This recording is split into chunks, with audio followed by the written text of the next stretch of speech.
everyone, and it's 5:05 here in India, and the time that has been given to us. So this is your host for this particular session, Dr. Aparna Salvi Nagda.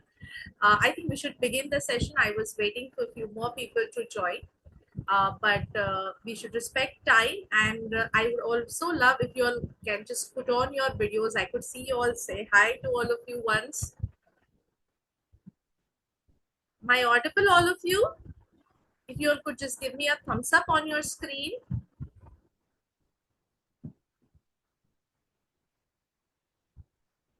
Thank you, Neha. Thank you so much. So I'll be, thank you, Anamika ma'am. Thank you, Mahiba. Thank you for putting on the video. I hope you all are doing good today. Uh, and we'll have an interactive session. As in when you feel you want to stop, pause, and ask me anything, or you want to share an experience, you want to share an insight, because this is a two-way session. We are, both going to learn from this session. I'm also looking forward to learning from your experience of as a writer, what you have learned in so many years, or whatever years you have been writing. Every little experience counts, and sharing is the only way forward, because writers journey is very solitary. When we sit at the writing job, writing desk, we just converse with our characters. So the more of sharing that we do today, the more learned people we will be from here. And learning, there's no end to learning, ever. So please be, whatever inputs you have to share, be open hearted. This is a closed room meeting.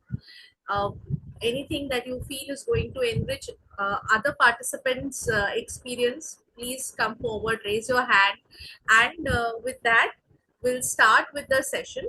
So I have a few slides, and we'll be starting. We'll just go through them. We'll also do a exercise, and let me start sharing with the presentation with you all. So here we are. So y'all can see, just give me a thumbs up on your screen. Can you see the slide?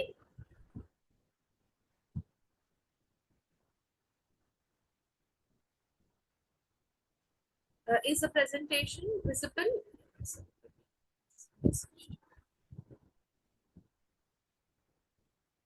Yeah. Thank you, Jesse. Thank you, Jesse. Jesse, do not call me ma'am. Just say Aparna. Okay. So I'll be talking about characterization in today's session, followed by Khushbu Shah. Dr. Khushbu Shah will be talking about world building, and last will be Anamika Kundu, who will help you to fine polish. She is an editor as well as a writer, so she will help us to understand how, after writing these characters, because while we write, we give in a lot of details, but that is not what every reader wants to read. So how to fine chop, or how to polish your script, how to make it readable, how to cut down a lot of details, she will be talking about it.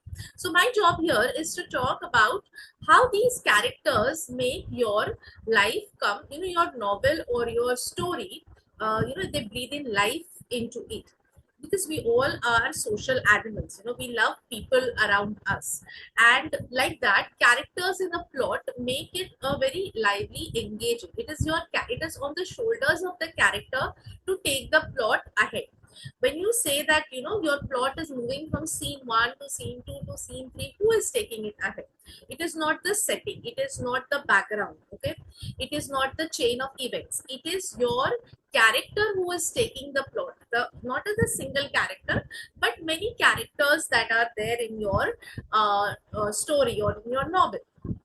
So you can have one, two, three, not many, but 2 to 3 protagonists or lead characters in your novel. So it depends upon what you're writing and how much you're writing.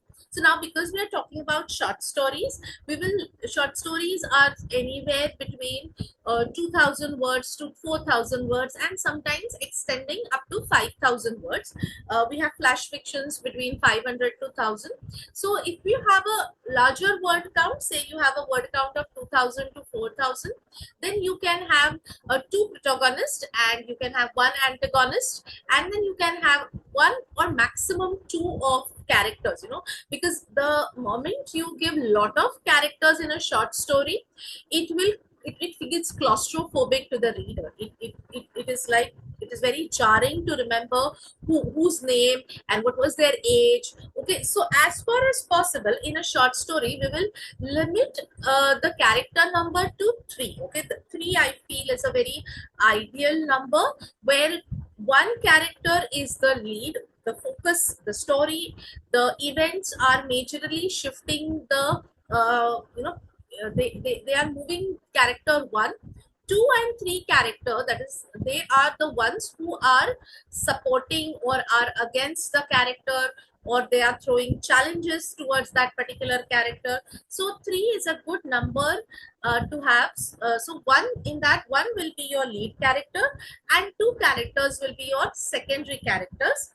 Yes. Now, if you're writing a thriller or a murder mystery in form of a short story, then you can have four or five characters, but those characters, like one could be your investigating officer, so that investigating officer could be your lead, and the victim who is who has been murdered, uska past, when you are writing, whenever you're talking about them in the past tense, so that could be a secondary character.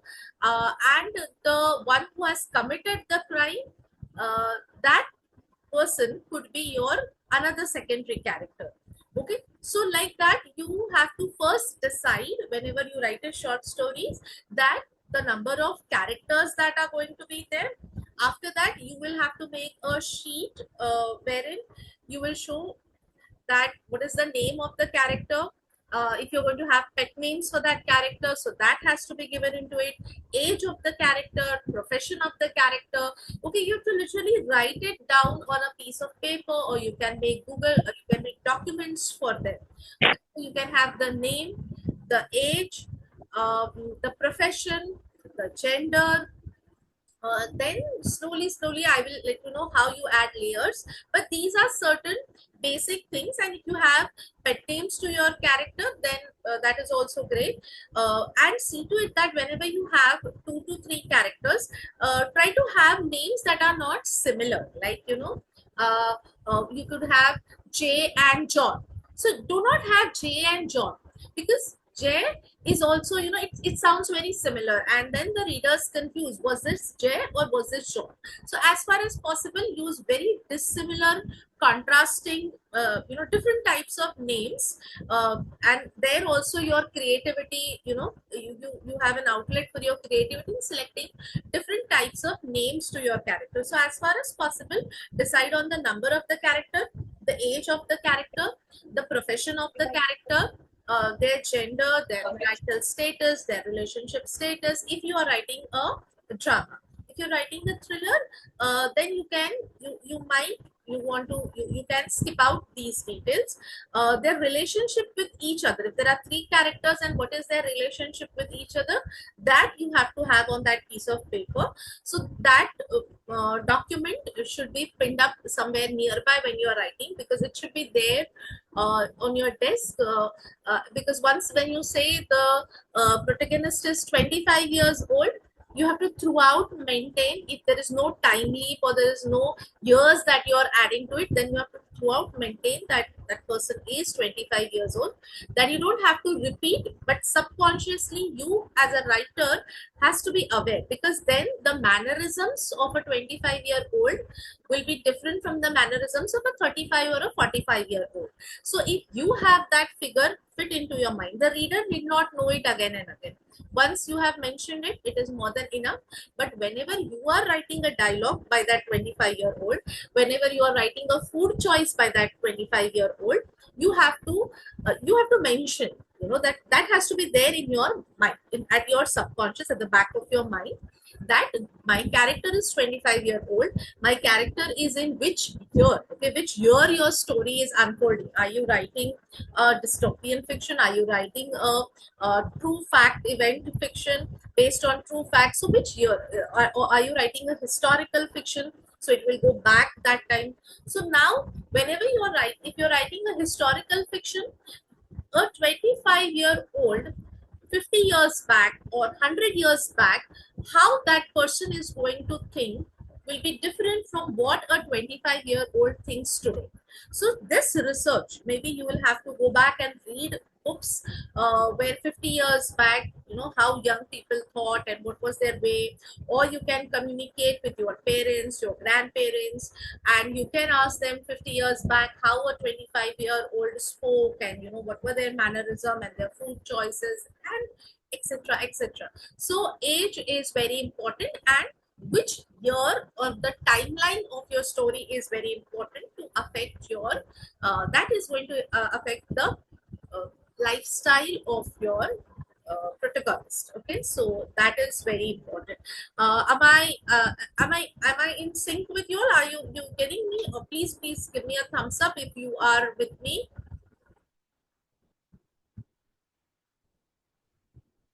Yeah, Neha, Jessie, Mahiba, Katie. Yeah, thank you, Jessie, thank you so much. Great. So now we come to, when we look at characterization, we look at what exactly is characterization and how do we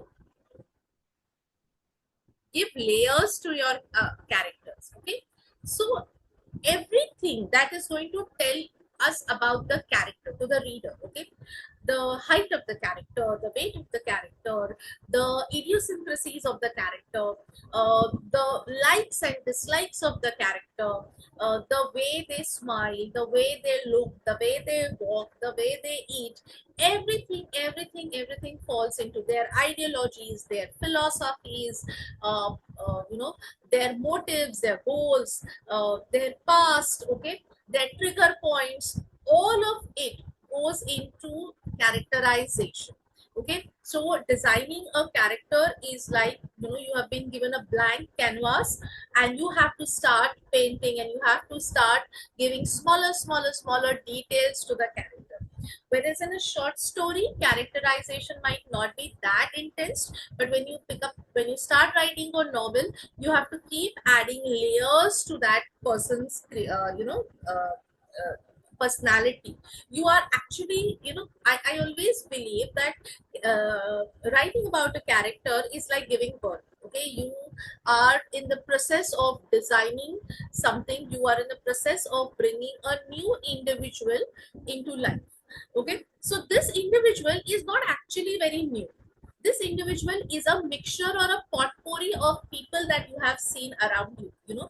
Suppose I am designing Jack, and Jack is a boy. He's say 20 years old, and Jack is now going to be a mixture of all the 20-year-olds that I have met, or I have spoken to, or they are in my life. Okay, Jack could always also have traits of my parents, and he could also have traits of my son or my students or my patients. So whoever around you, you are observing. I think the earlier speakers might have also told you about it, that observation is a basic skill that we need to imbibe as a writer. Okay, so whoever you have in, you're going to a park every day, you're jogging, and you see a particular person or a particular woman every day, the way she sits on the park, the way she picks up flowers, and the way she plays with her pup. So all these characteristics, you have to keep absorbing and then make a potpourri of it, and you have to design a relatable character. Okay, a relatable character is more important than a unique character. Why? You need to relate. Your readers build up a relationship with your characters. The way, for many people, books are a source of they are a source of finding a friend. I have met many readers who find fictional characters, they find, they feel, why aren't these characters real? Why? Because they have this attachment with those characters, and you as a writer have to build up that relationship. Uh, you are kind of a relationship counselor for them. You have to build that relationship with the fictional character and with the reader. So the characters have to be relatable. The reader has to be, oh, this is like me, or this is something I know. Okay, this is like my best friend. Okay, because they are in that intimate relationship. Unless a reader does not form an intimate relationship or an intimate bond with your character, there is no going forward. Okay, you write crappy plots, you write a disgusting story, but the character should stand out. At the end, I have received reviews where people for my book have said, we did not like this happened, or this shouldn't have happened, or that shouldn't have happened, but this particular character stayed with us. So that is the thing. The character is going to take your reader till the end of the story. Your the joys, the victories, the failures of the character. So your reader should jump in joy with the success of the character. The reader should feel the gloom when there is a failure. So such powerful should be your characters, but they should be relatable. It should not be something, unless and until you're writing fantasy fiction or you're writing a dystopian fiction, but still few traits can be something that are very very realistic, very much human, can be imbibed. Even we have, now these days we have fables. Not these days, so fables have been there, sorry for that, but fables also have human characteristics, and that's what makes fables a all time read. Whether it is a 5-year-old or a 55-year-old, anybody can read Ruskin Bond books, and anybody can connect to Ruskin Bond's book, is because that writer gives lives to each of his character. Even a rabbit or a leopard in his book will have characterization. So that is how it is important. Now, if one of you could, I have said a lot about the characters. So if can you one of you can just unmute yourself and talk about your favorite character, any book that you have read, or any play, or any movie that you have seen, and something that has touched you about this character. Anyone, please.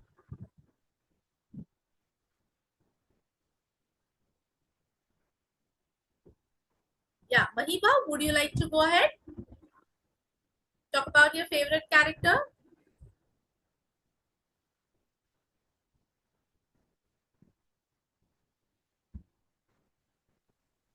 Ma'am, Yeah, yeah, Mahiba. am I audible? Yeah, yeah, you are audible. Yes. So I had this favorite character when I was little, and it was from a book series, and his name was, ironically, it was Jack, and he was around 7 years old, 11 years old, that age. And throughout this entire series, he was going on these mystical adventures with his sister. And I loved his courage, though no matter how scared he would still push through the entire series and whatever project he was tasked. But my favorite characters. Oh, Jack. So, Jack. So I already had Jack in my narration right now. That was cool. That was cool. Now, there are two types of characterization. One is called the direct characterization, another one is indirect. So what we do with direct characterization is that we make certain sheets like this. Okay, you can see the image here, and this in this sheet we'll talk about the name of the character, and then we will then start giving them the direct details of it. Okay, the first hand details, like as I mentioned prior, the age of the character, the gender of the character, what they want, and what is their favorite food, or what are they wearing, and what are their fears and anxieties. So direct characterization is basically for your rough work, or for yourself. Okay, it is for the writer to know the character in detail. Okay, so you have to write it down, you have to make a maybe on a piece of paper, answer these questions. What they want in life, what they are looking forward to, what are their fears. You might not use all this information, but this exercise is must for you before you start writing the story.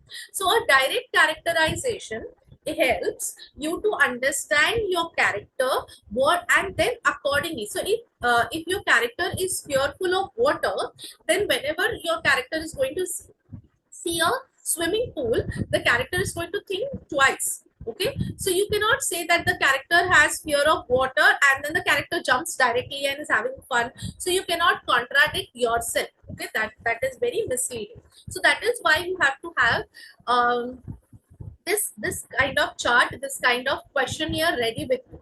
The character suppose does not like mac and cheese. Okay, the character just does not like mac and cheese, says mac and cheese is the worst kind of food that has, that particular person has eaten. So you cannot say that her mouth started watering, or she looked at mac and cheese with wide eyes. Okay, so if she's looking at it wide eyes, she will say that, oh god, not again, kind of stuff. Okay, so you have to have the answers to this ready. You are not going to use all of it into the story. You are only going to base the reactions on this particular question, how your character reacts to a particular question. Is that you are not going to write in your story that she has a fear of water. You're only going to use it when the character is facing a swimming pool and her friends are cheering for her and they want her to take the lead.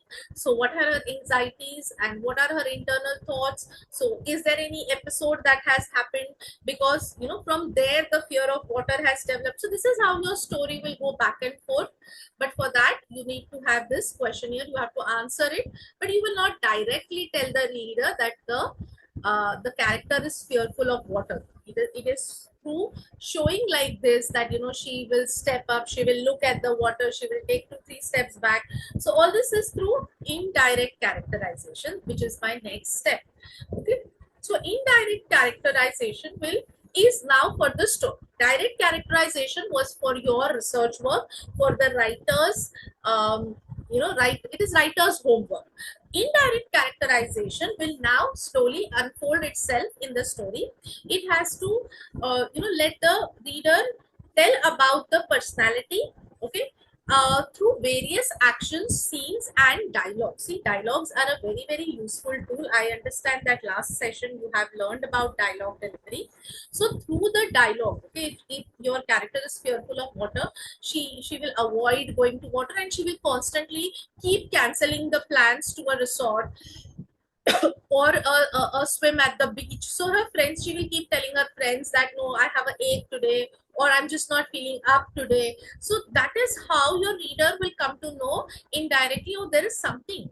It is always so. If her friends say, let's go for a hike, let's go to the mountains, she's all prepped up and she's up at 4 in the morning and her bag is ready. But the moment the plan changes to, oh, let's go for a swim, it's a very hot day. So what happens is your character, her shoulders slump down and then she says, oh no, I have a very bad ache, my tummy is aching, I'm not feeling like it. So now here the reader is curious, why she was just all for it, she wanted to go for a hike in the mountains, but she is not ready for a swim in the river or the sea or wherever in the beach.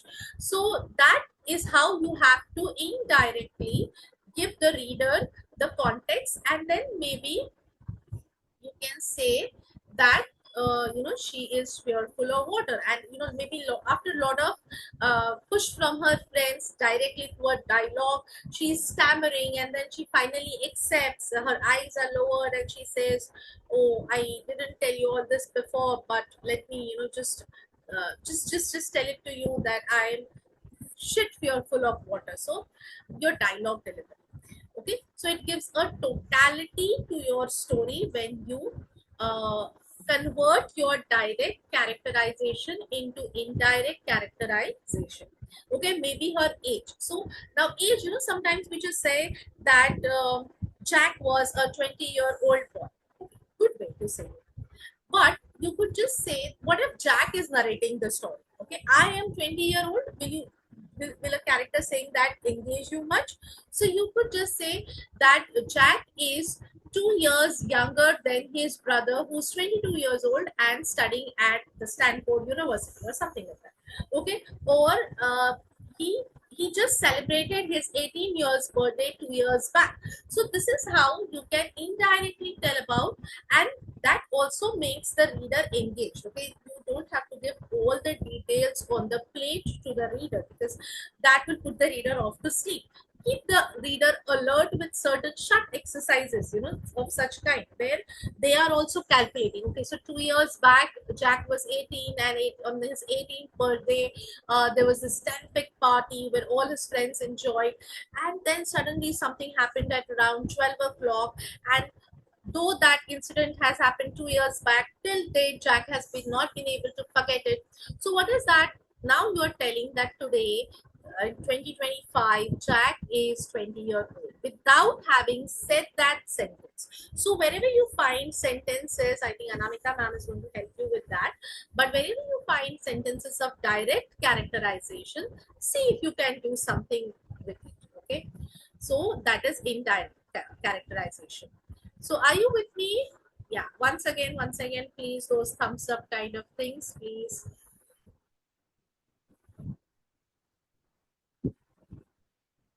Yeah, any queries, anything that I'm not able to see the messages. I don't know why that is happening. So it would be really great if you could just unmute yourself and speak up. Yeah, thank you, ma'am. Thank you so much for the thumbs up. Neha, Jessie, Katie, Mahiba. So thank you, Mahiba. I could see the message. Let's move forward. Okay. So what are the various ways in which you can talk about your character? Okay, now through the speech, the way a character talks, what does it reveal? It talks about their upbringing. If there are a lot of slangs that are used, you know what kind of upbringing the child has had. Or if there is too much of etiquettes that are there, even when around with friends, there are certain people who liberally use please, thank you, the golden words, even with their best buddies. So that shows their upbringing, their education.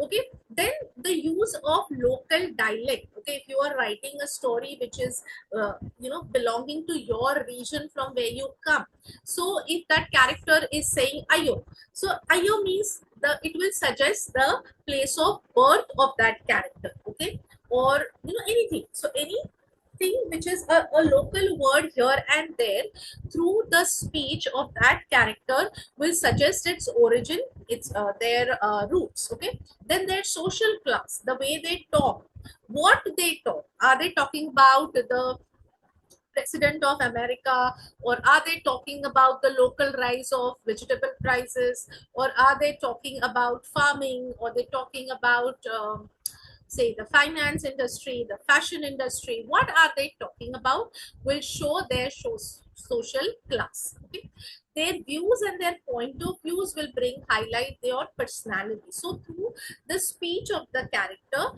what you can do is that you can reveal so many things, right from the upbringing to the education to the place of birth.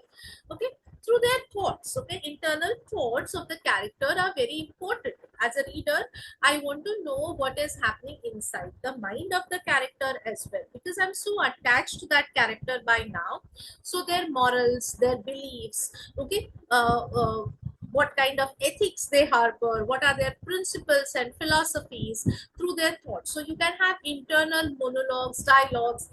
There are people, all of us, not just other people, but all of us have this habit to think. Okay, and sometimes we think aloud, sometimes we think to just ourselves. Okay, so when we are thinking, so your character should also have that those moments where the character goes back, sits, relax, thinks, ponders over certain things, and through these thoughts you can again bring the story forward. You can bring the flashbacks into your narration.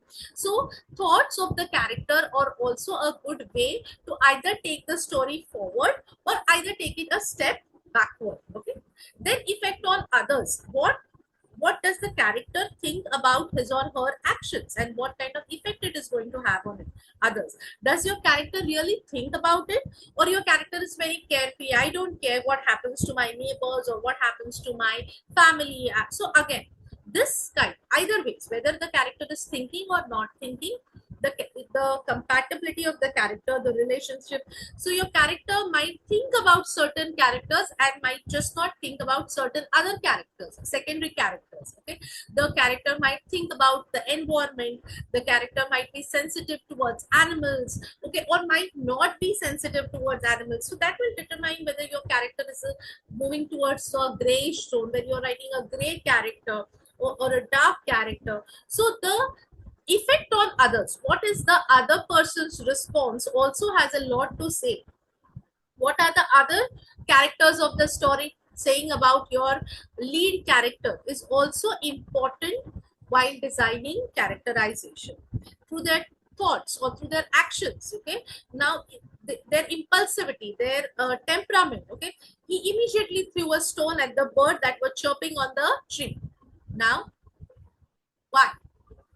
That chirping was irritating him so much that in one instant, without even thinking, giving it a second thought, your character picks up a stone and throws it on the tree. Now, what is it? This shows your character is impulsive. He moves out of the room and bangs the door as soon as she tries to speak to him.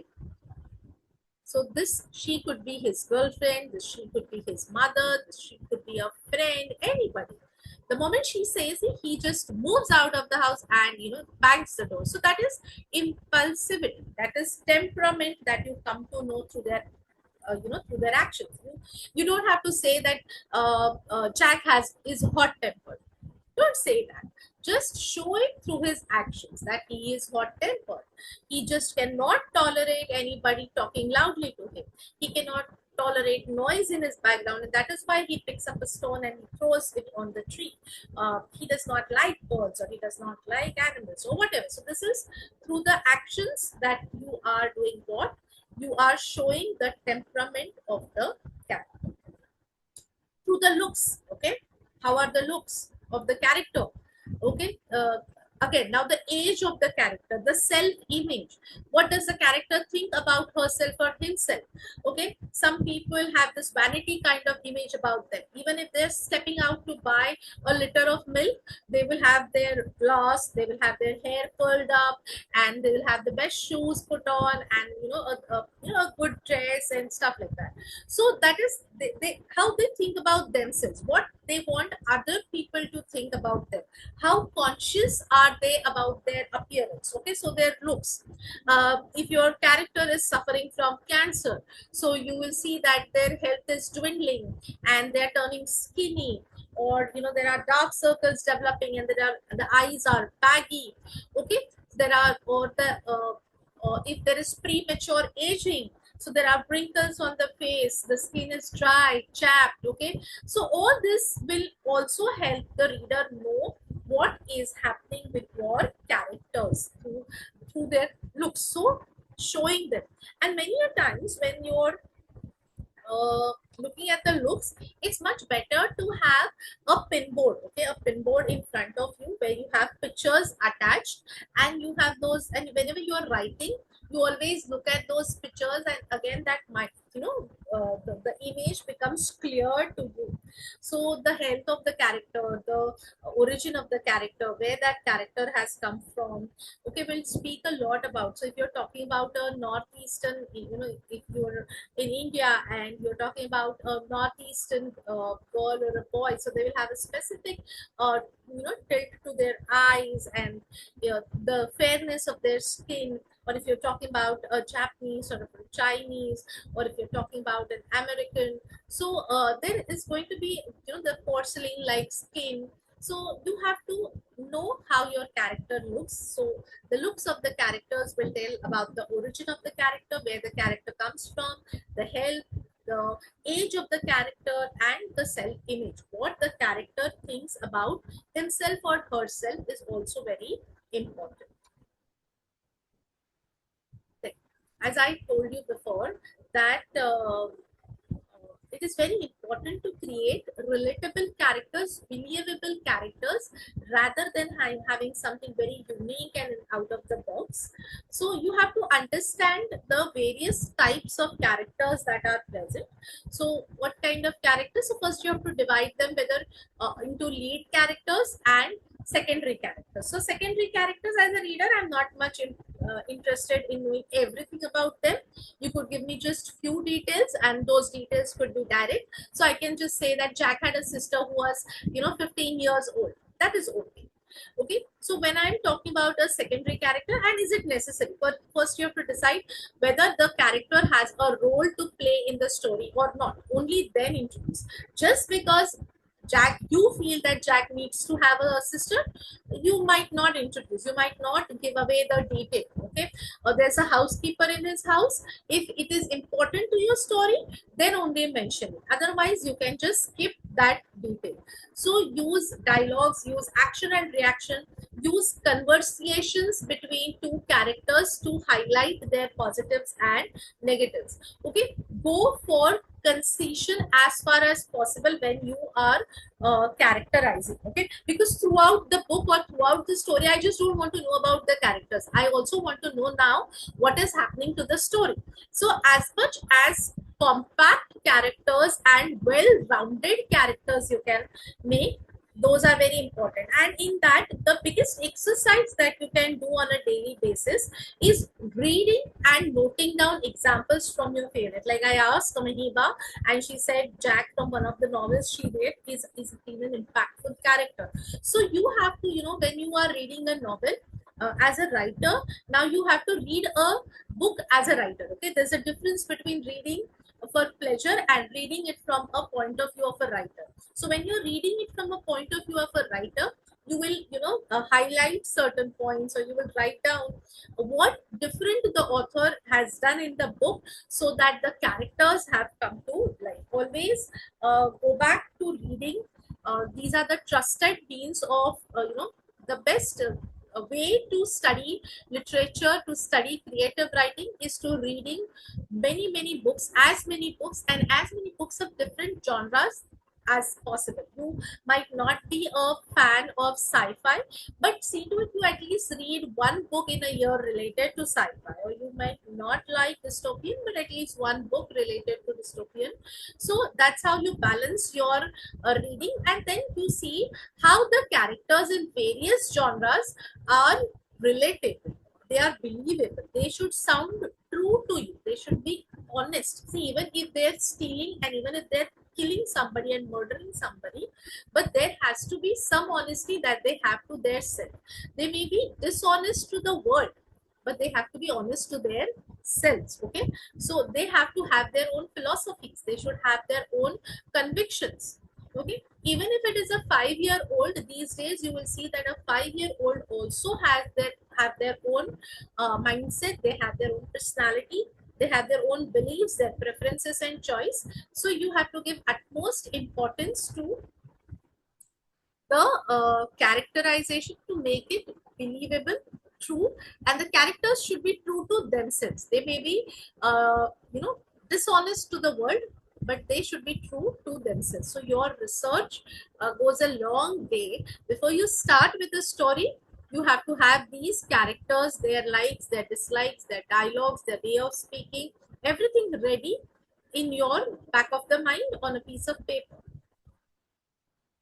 Now, what you can do in daily practice to create. So as I told you, make profiles or pin boards for visual reference. Okay, if you are blessed with a room of your own, I am just reminded of Virginia Woolf's room of your own book, where she talks about how women, in the 17th century and the 16th century, if women were given a room of their own and a writing desk of their own, we would have different stories coming up, and literature would have been totally different, given uh, the kind of liberty people should have when they sit down to write. Okay, so if you're blessed with a room of your own, then please, and you have a study, then please make a visual board for yourself. Start pinning up things, small trivia about the age of the character. So you can have a photograph there, and you can pin next to it the age, the likes, the dislikes, the kind of clothes they wear, then the next photograph, then just pin a short note on it. Okay, so this is very much important. It's just there in front of your eyes while you are typing on your laptop. Okay, practice describing people in brief. Okay, every day as an exercise, you go out for a stroll, or you're going for your job, or you're going to school or college anywhere, and you find somebody which is very interesting. You just come home, and in a diary you just write, you just give a fictional name to that character, and you write down few sentences, just few sentences, like 5 sentences, not much. Okay, then slowly, you initially you will just talk about their age and their likes and dislikes. Then you can talk about the way their eyes twitch, or the way they constantly put a strand of hair behind their ear, or the way if they're constantly tapping their food, or they have this habit of continuously blinking like this. So you have to add actions and gestures and uniqueness to it. Characters have to be relatable with certain small amount of peppering. um, you have to do with uniqueness, certain idiosyncrasies, something that is different, and that will say me, oh yeah, this is something I know. Okay, uh, find a lot of adjectives. Okay, adjectives are really helpful. Do not repeat your adjectives in a short story.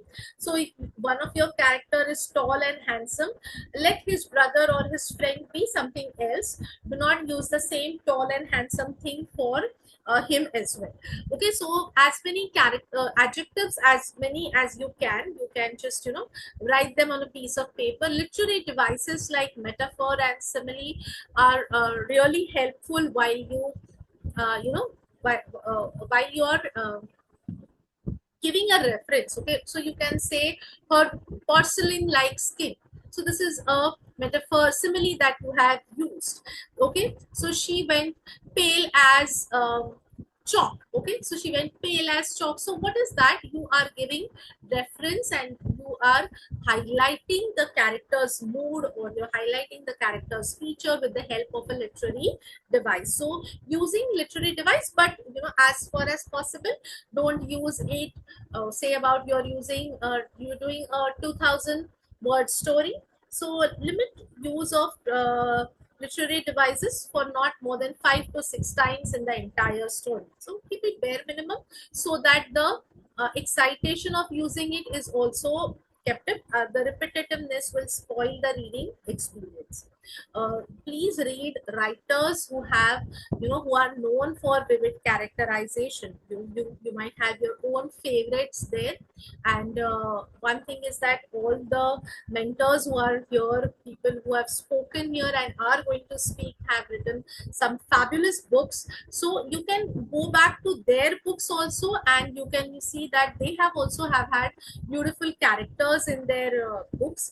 So all the 6 speakers who are here, you can you can refer to their books, or anybody of your choice. But whenever you refer a book, you practice writing about it. Whenever you see a person, you practice writing, and you come back home, you have a diary for specially for developing characters. You might not use all of those characters in your story, but yes, you will use them gradually. Okay, so that was my 50 minutes of talk. I hope you have, uh, you know, it has been useful to you. If you have any questions, please unmute yourself and you can ask me the questions.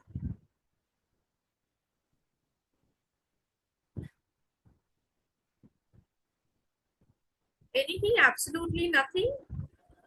I think Tivya has a question. Tivya Shri. She has a question. I cannot. Aparna ma'am, yeah, she had raised her hand, so I think she has a question. Tivya, if you have a question, please go ahead. Sorry, no, I didn't raise my hand. Okay, sorry. All right, all right. But in case you have a question, you may ask.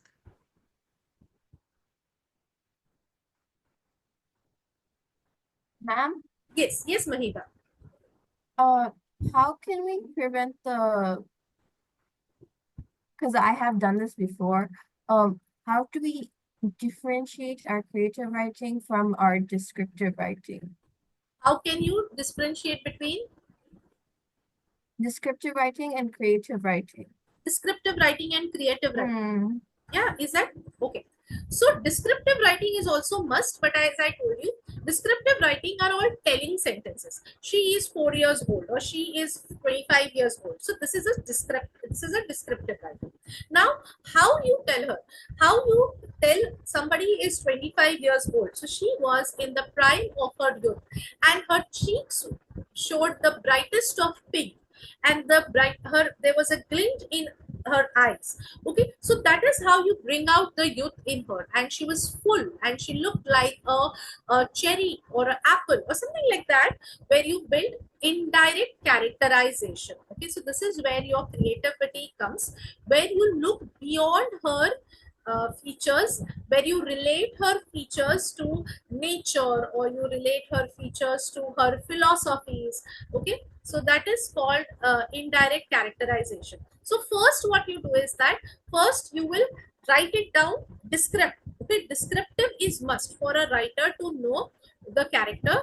So you must first know your character, so you have to first write all the descriptiveness, and then you sit and think how you are going to make each line of that description into a show means how you are going to bring that character alive. So when I say that her cheeks were flushed red, like cherry red, so now I immediately know which red. Okay, so I have this girl who has a porcelain like skin, who has a flushed red like red cheeks. Okay, so now the instant image. So this is creativity. This is where you put your creativity. I have question from uh, Katie.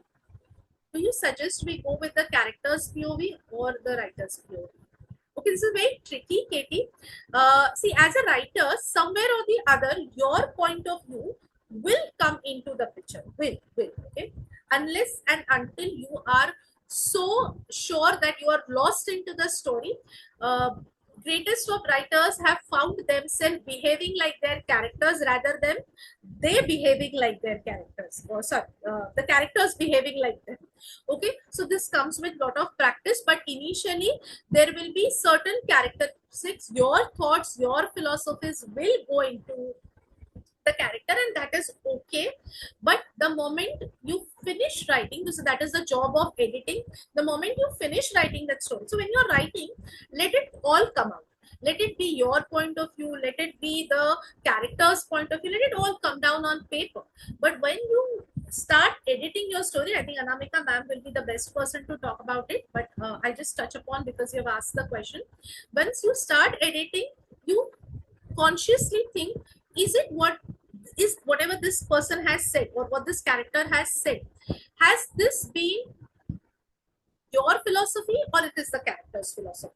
Okay, so be sure to edit it out later on, but while you're writing it, go ahead, you just write it down. Okay, uh, how do you, so Jessie is asking me, how do you ensure that when developing characterizations you don't have some characters overshadowing the others? Um, so that's where when you do the direct characterization, when you chalk it out, you see to it that your lead character has more amount of thoughts, more amount of influence on the story. Okay, and whenever you're editing or whenever you go back to the story to reread it, you see to it, and even if your other characters are overshadowing the your lead character, that shows that your lead character is a weak character. There is nothing wrong in your lead character being overshadowed, but you have to somewhere later on in the story bring that character out, because every character needs a character arc. So at the start of the story, if your Jack is somebody who is easily influenced by other people, so that is where the overshadowing comes.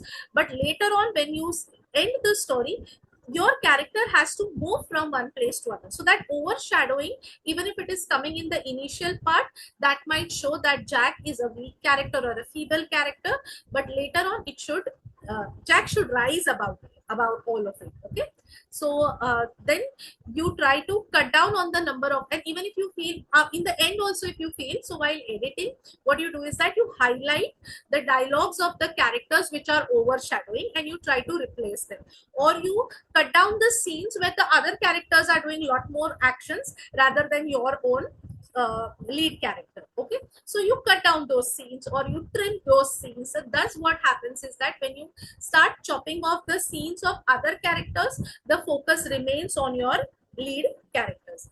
Jesse, am I? Yeah, thank you, Katie. Thank you, Katie. Was that helpful? And Jesse, you too. Was it helpful? Ma'am, I have a question now. Yes, yes. Who's this? I cannot see. Uh, Ma'am, do you prioritize internal conflict or the external actions more when building characters in a short story fiction? Come back, come back. Do I? What do I prioritize? Internal conflict or external actions? Both are equally necessary, Divya. Uh, so internal conflict is necessary so that external action is taken. Okay, but there has to be a balance again.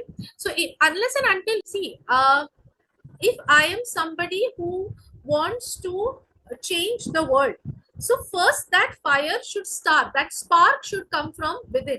Okay, unless and until I don't feel to change the world, I don't feel the need to make the world a better place, I will not go about taking those actions. So that internal conflict has to be there, that spark has to be there within your character to do something, and only then the character, after maybe that the motivation might be internal or the motivation might be external, but the conflict should be there only then. If I don't feel anything for the environment, n number of people telling me to do it, or even if there is an incident where I lose a loved one because of some environmental crisis, I will not be affected.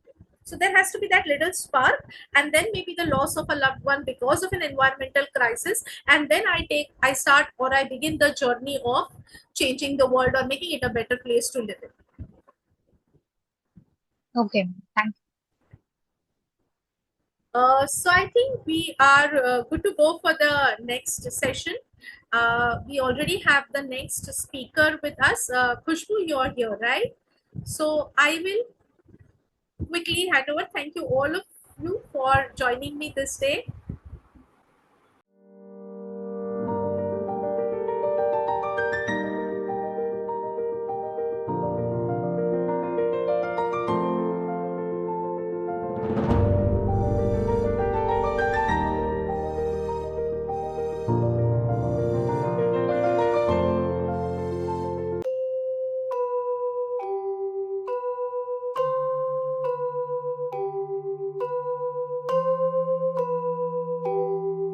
Pan 5.